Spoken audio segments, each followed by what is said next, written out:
इसापूर धरणाचे पाणी कालव्याच्या माध्यमातून सोडण्याची दिघडीवासियांची मागणी।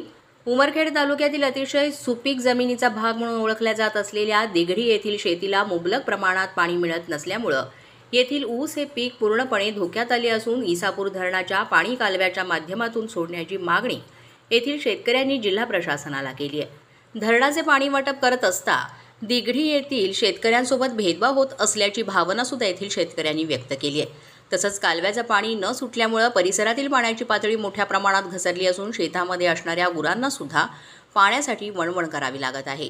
तरी जिल्हा प्रशासनानं लवकरात लवकर कालव्याचं पाणी सोडून दिघडीवासियांच्या समस्येचं निवारण करण्याची मागणी होत आहे। मराठी 9 न्यूजसाठी विजय वानखेडे, उमरखेड। 4 दिवस चालत पाणी संपायला 4-3 दिलेलं मग त्या पाण्यावर आमचा अधिकार आहे की नाही एवढं तरी सांगा। एक विषय सांगतो तुम्हाला की नाही की आम्ही यवतमाळ जिल्ह्यातले नव्हत का नाही आरक्षित आमच्यासाठी नाही का आम्हाला पाणी एक जण बोला बाकीच्या म्हणजे त्याला बोलायचं तुम्ही बोला तुम्हाला सगळंच माहिती आहे। नाही मला सगळंच माहिती दोघांना उत्तर देऊ शकत नाही। एक जण बोला मला जे कळते मला जे आदेश आहे मी त्या पद्धतीने तुम्हाला सांगतो। त्यापेक्षा तर काय माझंही घरचं पाणी नव्हतं आणि मला जसं मी माणूस नव्हतं नाही बरोबर असा विषय काय नाही। मालक नाही त्या पाण्याचा की धरणाचा मालक नाही। नाही तुम्ही म्हणले साहेब आता एसडीओ आता सांगू द्या आता म्हणजे मी एसडीओ बोला ना तुम्हाला बोलता मी बोलत नाही त्या मी कशाला बोल तुम्ही मला तुम्हाला पाणी नाही तुमच्या गावाला आहे का नाही तर तुम्हाला पाणी कशाला पाहिजे पिण्यासाठी पाहिजे तुम्ही व्हिडिओ कट कर पाणी नाही याचा अर्ज केला का व्हिडिओला अर्ज केला का पाण्याचा दुष्काळ ग्रामपंचायतच्या मार्फत दिलेला आहे मग दिला तर मग व्हिडिओला का पत्र दिलं नाही आम्हाला व्हिडिओचं पत्र झालं नाही आम्हाला हे व्यवस्था कोण करायची आहे बीडीओ साहेबांनी करायची आहे।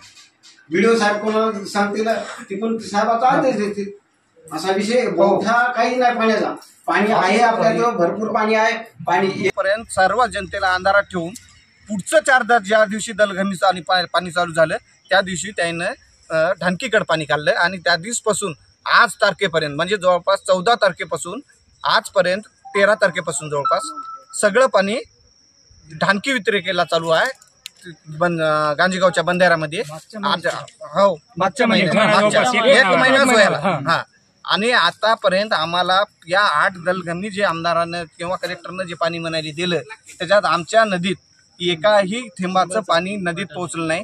आणि आम्ही विचारायला ऑफिसला गेलो तर त्या अधिकाऱ्याने सरळ उत्तर दिले की आम्ही काही करू शकत नाही, तुम्ही काय की एसडीओ कडे जा नाही त्या कलेक्टरला जा त्याला सांगा की इकडलं पाणी बंद करून इकडं चालू करायला सांगा।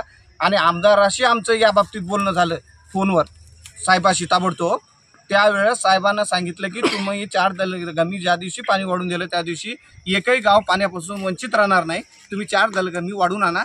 तसं आमदाराने वाढून देखील आणलं पण आज आमदाराचे देखत त्याने सांगितलं की आणखी नाही याच्यावर पाणी नाही, तेच गांजेगावचा बंधारा आणखी भरला नाही, असं कोणत्याही प्रकारचं पाणी आमच्यापर्यंत पोहोचलं नाही।